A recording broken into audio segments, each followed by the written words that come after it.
Hi guys, welcome back to the channel. So October, I love to read scary, gothic, ghostly type books during the month of October, and I have a TBR for you which reflects that. But as you can see in the title of this video, it also says Victober, and Victober is a month-long read-along of Victorian literature. It's hosted by Ange over at Beyond the Pages, Kate Howe, Katie from Books and Things, and Lucy at Lucy the Reader. And I wanted to participate in this this year. There was Victober last year. I think there was a couple different hosts last year. But anyway, there are several different challenges to read, and I kind of want to try and incorporate it with what I'm reading for October. So I looked in the books that I currently own, and I have a couple that meet some of the challenges, and also at least two of those Victorian reads also fit the October theme. So Ange at Beyond the Pages has a challenge: read a lesser-known Victorian book. I don't think I have one for that challenge. I hadn't really looked to see how well-known these are. It could fit in. I guess it has to check like Goodreads, and I'll double-check that later. I haven't had a chance to do that. But Kate Howe has a challenge: read a Victorian supernatural book. And I actually have two for that. The first one is by Wilkie Collins. It's called The Haunted Hotel. And it says, an eminent doctor is visited by a desperate woman with a question: am I evil or insane? When an Italian servant stops sending letters to his wife in London, she's convinced he has been murdered. In the darkened bedroom of a moldering palazzo by the Grand Canal, an English lord sickens and suddenly dies. So how are these little mysteries connected? Spend the night in room 14 of Venice's finest hotel and find out the truth if you dare. And then it says it includes the ghost story, The Dream Woman at the back. So I want the cover of this too. So I'm really intrigued by that. So it has a supernatural theme. And so that's The Haunted Hotel. Now we have The Haunted House by Charles Dickens. And this one says, having moved into an abandoned haunted house, the narrator, undaunted by the warnings of the locals, invites a party of friends over on 12th night. He and his guests gather together and relate the supernatural experiences they've had. The resulting ghost stories thrill, shock, and amuse by turns. So for this work, it says, commissioned for his periodical all the year round, Dickens enlisted some of the era's most famous writers, including Elizabeth Gaskell, Wilkie Collins, and to collaborate with him on Victorian supernatural classic. So kind of collection of short stories sort of connected together. So intrigued by that. So those fit the supernatural book theme. And then Katie at Books and Things has a challenge to read a Victorian book by an Irish, Scottish, or Welsh author. For that I have Oscar Wilde, born in Dublin, Ireland. And this is De Profundis. This also... Oh, no, that was a different... that was last year's soul. So yeah, so this fits the Irish author in this case. It says, written from Wilde's prison cell at Reading Jail to his friend and lover Lord Alfred Douglas, De Profundis explodes the conventions of the traditional love letter and offers a scathing indictment of Douglas's behavior, a mournful elegy for Wilde's own lost greatness, and an impassioned plea for reconciliation. At once a bracingly honest account of ruinous attachment and a profound meditation on human suffering. It's a classic of gay literature. It's a love letter, one of the greatest and longest ever written. And so it's a nonfiction title, and I'm looking forward to hopefully getting to that this month. Then Lucy at Lucy the Reader has a challenge: read a Victorian book that was recommended to you. I haven't had any specifically recommended to me. But the overall group challenge and the final challenge is read a Victorian book by a female author. So I do have one for that. And I chose Agnes Grey by Anne Bronte. I previously read The Tenants of Wildfell Hall, which is one of my favorite classics. So this is a really slim one, so I'm hoping to be able to get that one in there as well. It says Agnes Grey is a trenchant expose of the frequently isolated, intellectually stagnant, and emotionally starved conditions under which many governesses worked in the mid-19th century. This is a deeply personal novel written from the author's own experiences, and as such, Agnes Grey has a power and poignancy which mark it out as a landmark work of literature dealing with the social and moral evolutions of English society during the last century.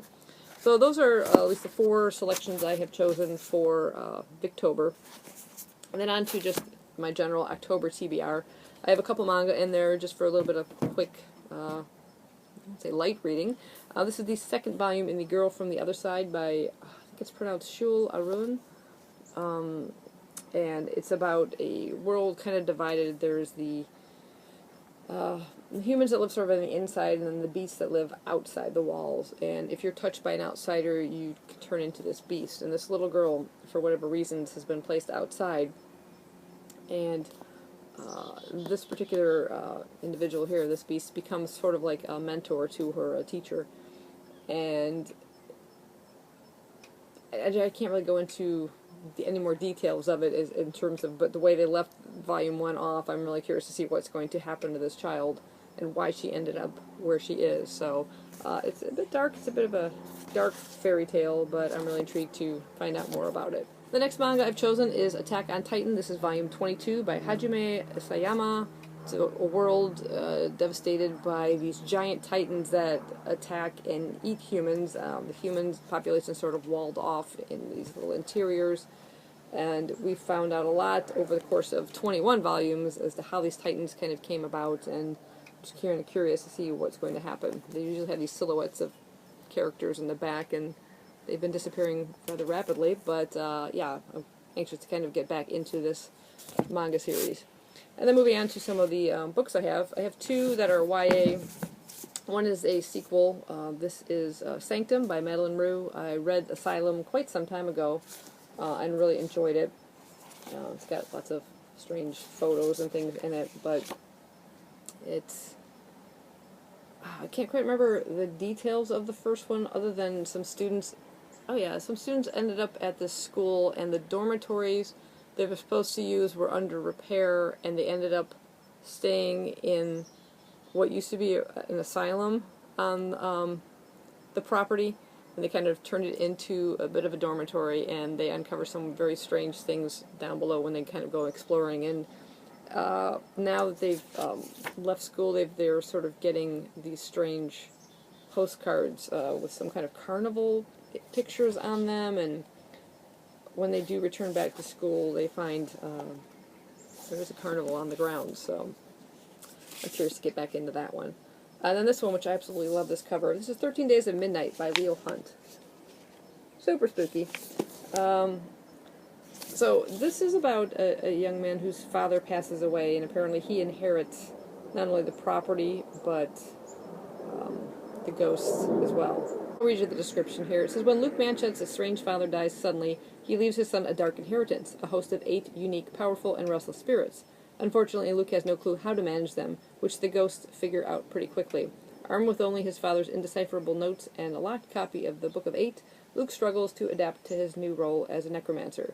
Meanwhile, the increasingly belligerent host mutinies, possesses Luke's mother, and forces him out of his own house. Halloween, the night when ghosts reach the height of their power, is fast approaching, and Luke knows his host is planning something far more than trick-or-treat. With the help of school outcast Elsa Moss, who knows a bit about ghosts herself, Luke has just 13 days to uncover the closely guarded secrets of black magic and send his unquiet spirits to their eternal rest. And if you thought it was going to be easy, you'd be dead wrong.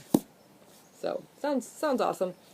And then I have a adult novel. This is published by Red Eye, and it's called The Haunting by Alex Bell.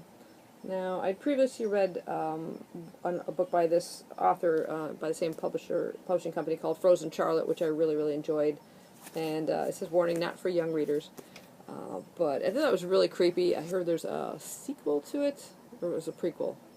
I'll have to check it out. I can't remember now which way it went, but I want to check out that one as well. But this one, it says, some curses grow stronger with time. People say that all Cornish inns are haunted, but the Water Witch's history is particularly chilling. Built from the salvaged timber of a cursed ship, the guest house's dark secrets go further back than anyone can remember. Emma is permanently confined to a wheelchair after an accident at the Water Witch, which took place when she was 10. 7 years later, she decides to return to the place where the awful event occurred, but the ancient inn still has its ghosts, and one particular spirit is more vengeful than ever. So yeah, this is coming for you. Looks like there's it's hard to say what that is. Looks like there might be a figure, long hair kind of coming out of there. But anyway, like I said, I really enjoyed the previous one by that author, so I'm looking forward to diving into that one. And the final one I have is just a graphic novel, which I showed on a recent book haul. It's called Thornhill, and it's by Pam Smee?